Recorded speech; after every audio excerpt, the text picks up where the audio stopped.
Après avoir été placée en garde à vue pour avoir conduit sous l'emprise de stupéfiants, Marie Garet aurait été lourdement sanctionnée selon nos confrères de Midi Libre.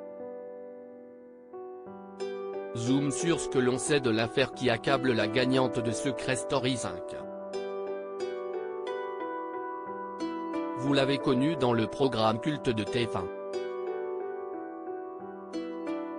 Sacrée grande gagnante de la saison 5 de Secret Story, Marie Garet avait savouré sa victoire après une aventure, on ne peut plus mouvementée, en témoignent ses nombreuses prises de bec avec son ex-compagnon Geoffrey Crousilla. Une histoire d'amour en dents de scie qui s'était soldée sans surprise par une rupture difficile.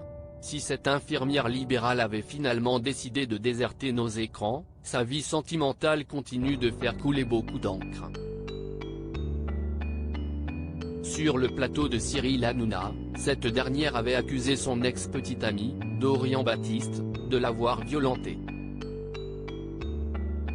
De nouveau dans la tourmente, c'est une autre affaire qui accable la starlette des anges de la télé-réalité. Marie Garet n'a pas retenu la leçon de l'affaire Palmade. C'est que nous a prouvé la jeune femme qui voit son nom entaché pour mauvaise conduite.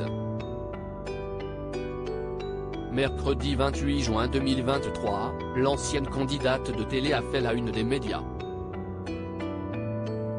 Selon nos confrères de Midi Libre, cette native de Montpellier a été interpellée à Alès, Occitanie, par les forces de l'ordre et placée en garde à vue pour avoir conduit sous l'emprise de stupéfiants, le comportement troublant de la conductrice, qui venait de sortir du cabinet de son avocat, pousse les policiers de la brigade anticriminalité à opérer un contrôle de stupéfiants qui s'avère positif, peut-on lire dans la presse.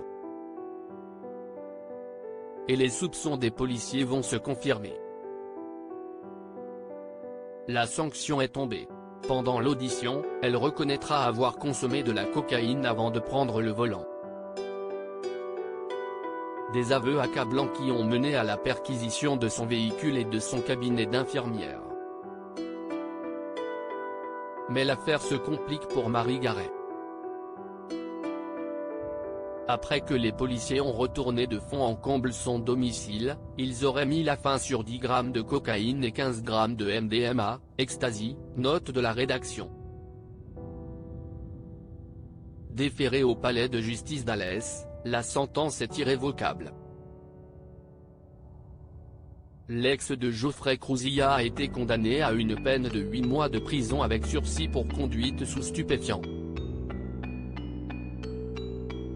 Une affaire qui nous rappelle ostensiblement celle de Pierre Palmade, qui crée l'indignation après avoir été aperçu en boîte de nuit ces derniers jours dans la région de Bordeaux. Stupéfiant.